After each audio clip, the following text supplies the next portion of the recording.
So we went to a Russian version of a skiff. And in there was Alexei Yurovich Savin, who ran the Russian remote viewing spying program. He had a group of remote viewers, 120 remote viewers in his program. We probably never had more than 25 at any given time. Well, in 1992, it sounds like you started some type of a relationship with the Russian KGB. I did.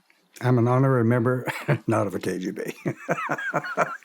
Turns out, I first went, I think it was even before, 92 is the first year. A expat Russian named, her Christian name was Laura V. Faith.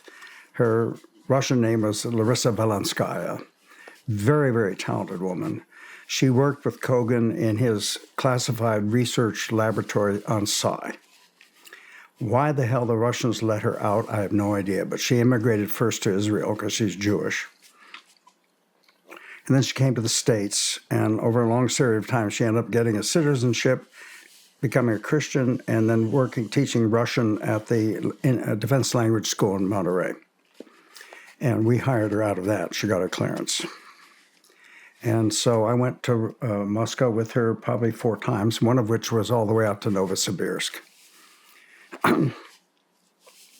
And she was very protective of me.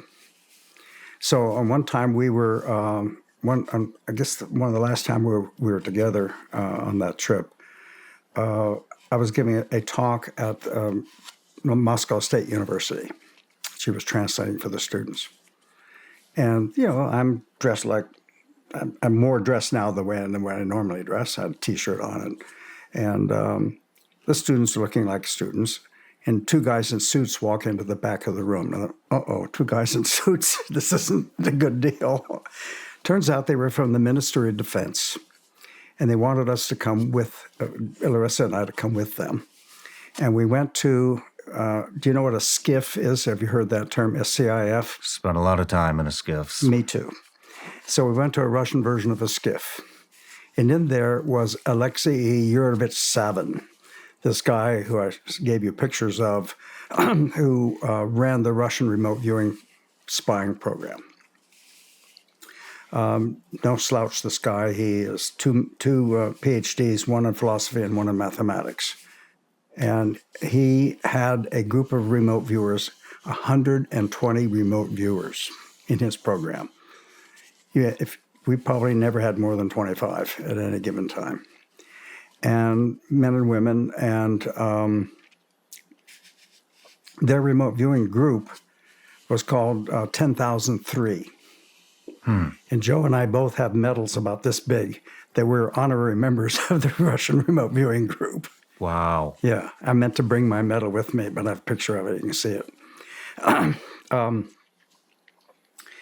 And he was I've never met him in uniform, but he was reporting to the head of the general staff, which would mean in our world that would be equivalent to reporting to the chairman of the Joint Chiefs. That's how high up this was.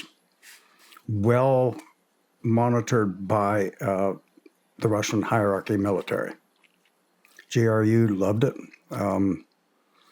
When I was there once with Joe, we had a group meeting with a whole bunch of remote viewers, their remote viewers, and I got to work with one of them, Elena Klimova, who was equally as good a remote viewer as Joe. He trained them in hand-to-hand combat, weapons training, that sort of thing. And I said, Alexei Yurovich, what about remote and remote viewing you don't understand? He says, well, when the bullets are whizzing over their heads, they're highly motivated. Because he took them into the Chechnya War. He retired, Savin did, and we became really good friends. And I've given talks to his students and what have you. But we were sitting around a table after a 2-day conference, the first day of which we were all slugging down. I mean,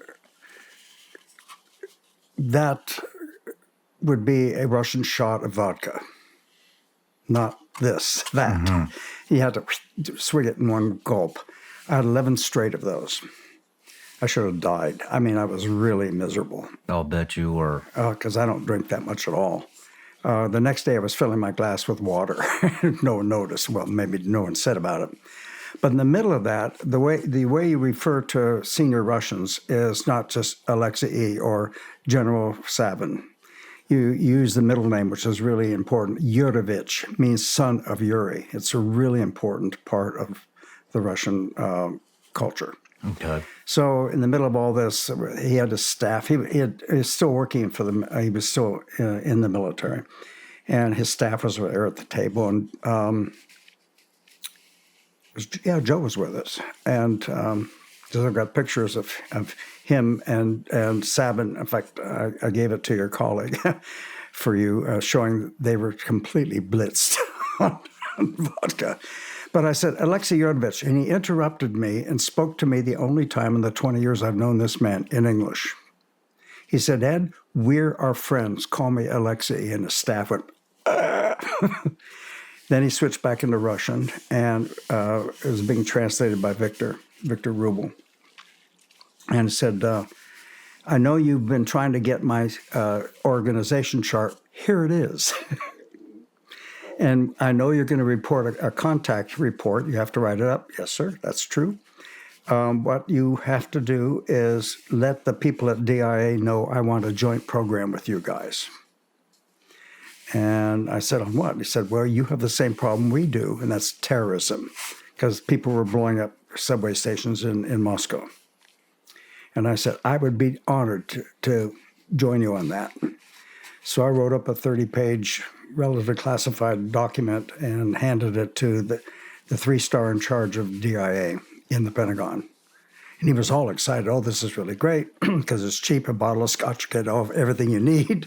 And there's, not putting anybody in harm's way. It's ideal. And they want to do it and we want to do it. And the 3-star said, well, okay, I'm going to Moscow in a few weeks. I'll look him up and we'll get moving on it.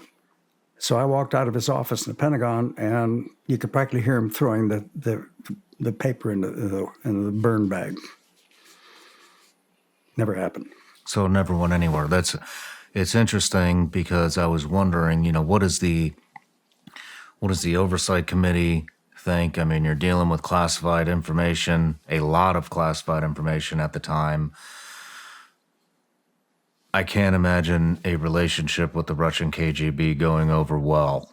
And I mean, well, that was FSB by then. The KGB was long since dissolved. Mm-hmm.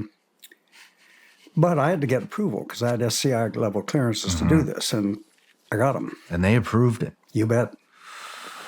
What did you think of the Russian remote viewing project? Was it more advanced than us? Did they come farther along? I talked to Victor. Victor Rubel was in the Red Army. He's now an American citizen and delightful man. And after Larissa passed away, he was my minder in Russia and damn good at it. I mean, he was protecting me no matter what. But Victor said, the Russians never declassify anything. I mean, I've got a 40-minute video from Russia Gazeta company, which has is probably the go-to newspaper for military issues. We were full front page cover on Angela and I there. And what happened is just rather astounding that I gave a talk in English and it was being translated into Russian, and I showed the example of this of Ingo's clay model of this radar site.